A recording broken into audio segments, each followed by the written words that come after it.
नमस्कार विद्यार्थी आणि पालक मित्रांनो, मी अंकुश पाटील श्री छत्रपती अकॅडमी पुणेमध्ये आपलं मनपूर्वक स्वागत करतो।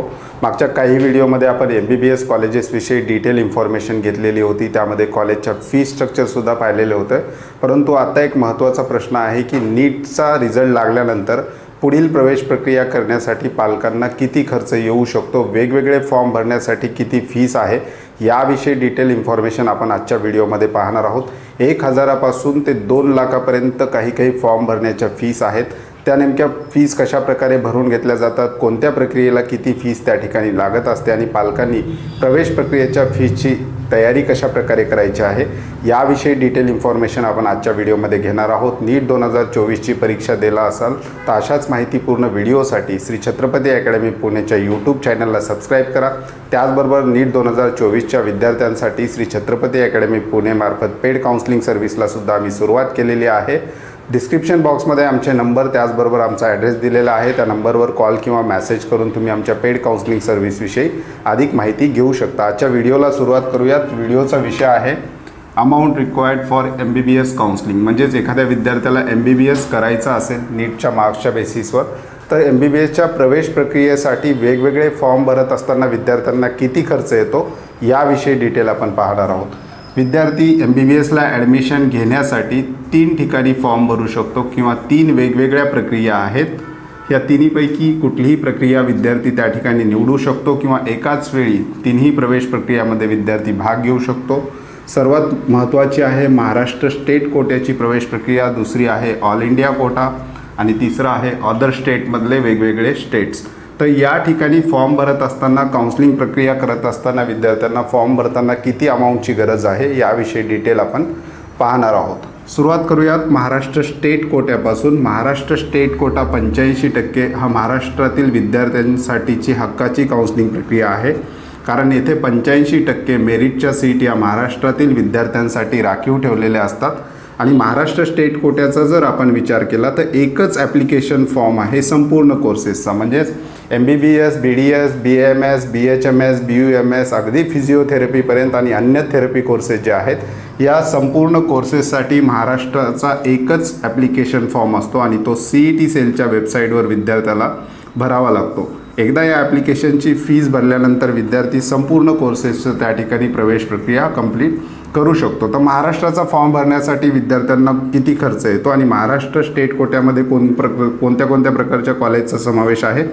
महाराष्ट्र राज्यातील संपूर्ण गव्हर्नमेंट कॉलेज, त्याचबरोबर प्रायव्हेट किंवा सेमी गव्हर्नमेंट कॉलेज। आता महाराष्ट्र राज्याचा फॉर्म भरण्यासाठी विद्यार्थ्यांना किती खर्च येतो, फक्त मेरिट बेसवर तुम्हाला जायचं असेल तर फॉर्म भरण्यासाठी महाराष्ट्राची 2023ची फीस होती 1000 रुपये।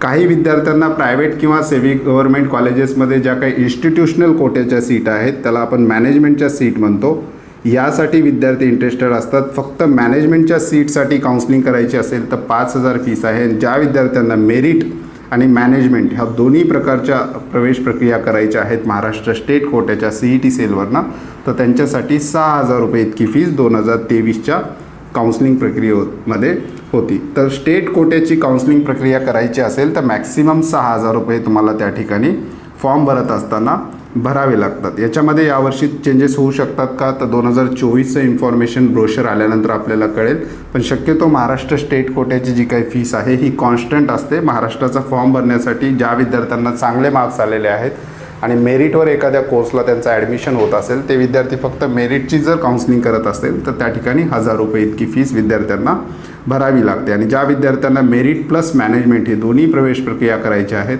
तर त्यांना 6000 रुपये इतकी फीस त्या ठिकाणी 2023 साली होती। आता दुसऱ्या बाजूला पाहूयात ऑल इंडिया कोट्यामध्ये। ऑल इंडिया कोट्यामध्ये विद्यार्थ्यांना MBBS BDSची प्रवेश प्रक्रिया करण्यासाठीची वेबसाईट आहे MCC। या ठिकाणी 3 प्रकारच्या कॉलेजेससाठी प्रवेश प्रक्रिया होत असतात। एक आहे संपूर्ण देशभरातील गव्हर्नमेंट कॉलेजेसच्या 15% सीट, त्याचबरोबर सेंट्रल युनिव्हर्सिटीज ज्या आहेत त्या सेंट्रल युनिव्हर्सिटीजच्या 100% सीट ऑल इंडिया कोट्यामार्फत भरल्या जातात। सेंट्रल युनिव्हर्सिटीज म्हणजे AIMS आहे, जिपमर आहे, आर्म फोर्स मेडिकल कॉलेज आहे, बनारस हिंदू युनिव्हर्सिटी आहे, अलीगढ मुस्लिम युनिव्हर्सिटी आहेत। या ज्या काही सेंट्रल युनिव्हर्सिटी आहेत त्याच्या 100% सीट ऑल इंडिया कोट्यामार्फत सेंट्रल गव्हर्नमेंटमार्फत भरल्या जातात। आणि सर्वात महत्त्वाचं जेवढ्या काही डीम्ड युनिव्हर्सिटी आहेत MBBS BDSच्या त्या डीम युनिव्हर्सिटीच्या सुद्धा 100% सीट ऑल इंडिया कोट्यामार्फत भरल्या जातात। तर ऑल इंडिया कोट्याच्या प्रवेश प्रक्रियेमध्ये भाग घेण्यासाठी एखाद्या विद्यार्थ्याला MBBSच्या ऑल इंडिया कोट्याच्या प्रवेश प्रक्रियेमध्ये भाग घ्यायचा आहे तर साधारण फॉर्म भरत असताना त्यांना किती अमाऊंट रिक्वायर्ड आहे त्याविषयी पाहूया। ज्या विद्यार्थ्यांना ऑल इंडिया कोट्यातील फक्त गव्हर्नमेंट कॉलेज आणि सेंट्रल युनिव्हर्सिटीची प्रवेश प्रक्रिया करायची आहे अशा विद्यार्थ्यांसाठी, विद्यार्थी जर ओपन कॅटेगरीचा असेल तर त्यांना फॉर्म भरत असताना 11,000 रुपये भरावे लागतात। यातले 10,000 रुपये सिक्युरिटी डिपॉझिट अमाऊंट आहे, हे रिफंडेबल आहे काही कंडिशनमध्ये। टर्म्स अँड कंडिशन आपण शेवटी डिस्कस करूयात। आणि जे विद्यार्थी रिझर्व्ह कॅटेगरीमध्ये आहेत आणि त्यांना फक्त ऑल इंडिया कोट्यातली गव्हर्नमेंट आणि सेंट्रल युनिव्हर्सिटीची काउन्सिलिंग प्रक्रिया करायची आहे तर त्यांना 5,500 रुपये इतकी फीस होती। यातले 5,000 हे सिक्युरिटी डिपॉझिट आहेत। आता ज्या विद्यार्थ्यांना ऑल इंडिया कोट्यामध्ये डीम युनिव्हर्सिटीची प्रवेश प्रक्रिया करायची असेल MBBSसाठी, तर MBBSसाठी डीम युनिव्हर्सिटीच्या प्रवेश प्रक्रियेचा फॉर्म भरत असताना जेव्हा तुम्ही डीमचं ऑप्शन त्या ठिकाणी क्लिक करता तर सिक्युरिटी डिपॉझिट 2 लाख रुपये इतकं आहे आणि 5,000 रुपये त्याची फीस आहे। म्हणजे 2,05,000 रुपये भरून तुम्हाला डीमची प्रवेश प्रक्रिया ऑल इंडिया कोट्यामधून करता येणार आहे। आणि तिन्ही प्रवेश प्रक्रिया जर विद्यार्थ्यांना एकत्र करायच्या असतील तर ते 2,05,000 रुपयामध्ये होणार आहेत। यातले 2 लाख रुपये सिक्युरिटी डिपॉझिट आहेत। म्हणजे हे जे काही सिक्युरिटी डिपॉझिट आहे हे विद्यार्थ्यांना रिफंडेबल असतं। काही कंडिशन त्याच्यासाठी आहेत, म्हणजे पहिल्या राऊंडनंतर जेव्हा सेकंड राऊंडपासून मिळालेलं कॉलेज जर तुम्ही सोडलं तर तुमचं सिक्युरिटी डिपॉझिट शासनाकडे जमा होत असतं। आता तिसऱ्या बाजूला आहे अदर स्टेटची काउन्सिलिंग प्रक्रिया, म्हणजेच असे विद्यार्थी जे बाहेरच्या राज्यामध्ये MBBS करण्यासाठी जाऊ इच्छितात तर वेगवेगळ्या राज्याचे सिक्युरिटी डिपॉझिट फॉर्म भरत असताना वेगवेगळे आहेत। कर्नाटकामध्ये MBBSचं सिक्युरिटी डिपॉझिट आहे 1 लाख रुपये, रिफंडेबल आहे। मिळालेलं कॉलेज जर सोडलं तुम्ही तर हे शासनाकडे जमा होत असतं। प्रवेश प्रक्रियेमध्ये तुम्हाला कॉलेजच मिळालं नाही तर तुमचं सिक्युरिटी डिपॉझिट तुम्ही ज्या कार्डवरून पेमेंट करणार आहात त्या कार्डला रिफंड होत असतं। त्याचबरोबर मिळालेल्या कॉलेजला ॲडमिशन तुम्ही घेतलं तरी तुमचं सिक्युरिटी डिपॉझिट तुम्हाला रिफंड मिळत असतं। फक्त एका कंडिशनमध्ये तुमचं सिक्युरिटी डिपॉझिट शासनाकडे जमा होत असतं, मिळालेलं कॉलेज जर तुम्ही सोडलं अदर स्टेटमध्ये तर तुमचं सिक्युरिटी डिपॉझिट शासनाकडे जमा होत असतं। दुसरं स्टेट आहे तेलंगणा। तेलंगणाचा 80 ते 1 लाख रुपयापर्यंत सिक्युरिटी डिपॉझिट आहे। याच्यामध्ये कर्नाटक आणि तेलंगणा ॲप्लिकेशन फॉर्म भरत असताना विद्यार्थ्यांना कमी फीस आहे, परंतु ज्यावेळेस चॉईस फिलिंग चालू होतात त्यावेळेस हे सिक्युरिटी डिपॉझिट भरल्याशिवाय तुम्हाला चॉईस फिलिंग ओपन होत नाही। तेलंगणाची थोडीशी वेगळी प्रोसेस आहे, इथे चॉईस फिलिंग पण तुम्ही करू शकता, परंतु ज्यावेळेस तुम्हाला कॉलेज अलॉट होतं त्यावेळेस अलॉटमेंट लेटर डाउनलोड करण्याच्या वेळेस तेलंगणा कधी सिक्युरिटी डिपॉझिटची मागणी करू शकतं। उत्तर प्रदेशसाठी 2 लाख रुपये सिक्युरिटी डिपॉझिट आहे, छत्तीसगडसाठी 1 लाख रुपये, वेस्ट बेंगॉल 1 लाख रुपये, झारखंड 1 लाख रुपये। केरळामध्ये सिक्युरिटी डिपॉझिट MBBSसाठी सर्वाधिक कमी असलेलं पाहायला मिळतं, त्या ठिकाणी 5 ते 10,000 रुपये सिक्युरिटी डिपॉझिट असतं। आणि मध्य प्रदेशचा शेवटचा राऊंड अदर स्टेटसाठी कधी ओपन केला जातो, त्याही ठिकाणी विद्यार्थ्यांना 1 लाख रुपये सिक्युरिटी डिपॉझिट आहे। तर विद्यार्थी मित्रांनो, तुम्ही जर काउन्सिलिंग प्रक्रियेसाठी संपूर्ण जर बघितलं तर विद्यार्थ्यांना प्रवेश प्रक्रियेमध्ये भाग घेण्यासाठी सिक्युरिटी डिपॉझिट रिफंड जरी असलं तरी प्रवेश प्रक्रियेचा फॉर्म भरत असताना किंवा चॉईस फिलिंग करत असताना एवढी अमाऊंट तुम्हाला वेगवेगळ्या ठिकाणी भरावी लागते।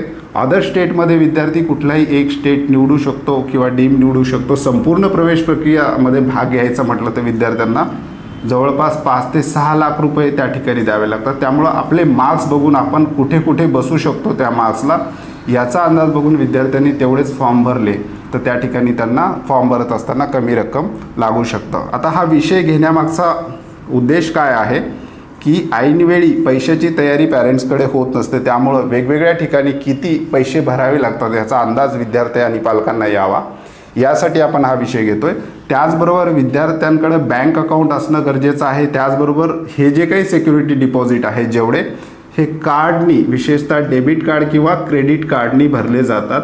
त्या ठिकाणी बऱ्याच ठिकाणी UPI किंवा QR कोडचं ऑप्शन नसतं, त्याच्यामुळे तुमच्याकडे कार्ड, क्रेडिट कार्ड किंवा डेबिट कार्ड असणं गरजेचं आहे। अकाउंटला पैसे असणं गरजेचं आहे। त्याचबरोबर कार्डची जी काही लिमिट आहे, बऱ्याचदा बँकेची लिमिट 50,000च्या वर नसते आणि आपल्याला डीमचं जर बघितलं तर 2,05,000चं पेमेंट वन टाईम त्या ठिकाणी करावं लागतं। त्याच्यामुळे ही जी लिमिट आहे कार्डची ही तुम्हाला वाढवून घ्यावं लागणार आहे। 2.5 लाखापर्यंत तुम्हाला तुमच्या कार्डची लिमिट तुमच्या बँकेमध्ये जाऊन वाढवून घ्यावी लागणार आहे। त्याचबरोबर तुमच्या कार्डचं ट्रान्झॅक्शन ऑन असणं अत्यंत गरजेचं आहे। तर अशा प्रकारचं विद्यार्थ्यांना संपूर्ण काउन्सिलिंग प्रक्रियेद्वारे खर्च येणार आहे। तर विद्यार्थी मित्रांनो, हे होतं MBBS विषयी। येणाऱ्या व्हिडिओमध्ये आपण BAMS विषयी डिटेल इन्फॉर्मेशन घेणार आहोत। चॅनलवर नवीन असाल तर अशाच माहितीपूर्ण व्हिडिओसाठी श्री छत्रपती अकॅडमी पुणेच्या यूट्यूब चॅनलला सबस्क्राईब करा। त्याचबरोबर ज्या विद्यार्थ्यांना आमच्याकडे पेड काउन्सिलिंग सर्व्हिसविषयी विचारणा करायची असेल तर डिस्क्रिप्शन बॉक्समध्ये आमचे मोबाईल नंबर त्याचबरोबर आमचा ॲड्रेस दिलेला आहे। त्या नंबरवर कॉल किंवा मेसेज करून तुम्ही आमच्या पेड काउन्सिलिंग सर्व्हिसविषयी अधिक माहिती घेऊ शकता। तुर्तास आजच्या व्हिडिओमध्ये आपण इथेच थांबतोय। पुन्हा भेटूयात आणखी एका नव्या आणि माहितीपूर्ण व्हिडिओमध्ये। धन्यवाद।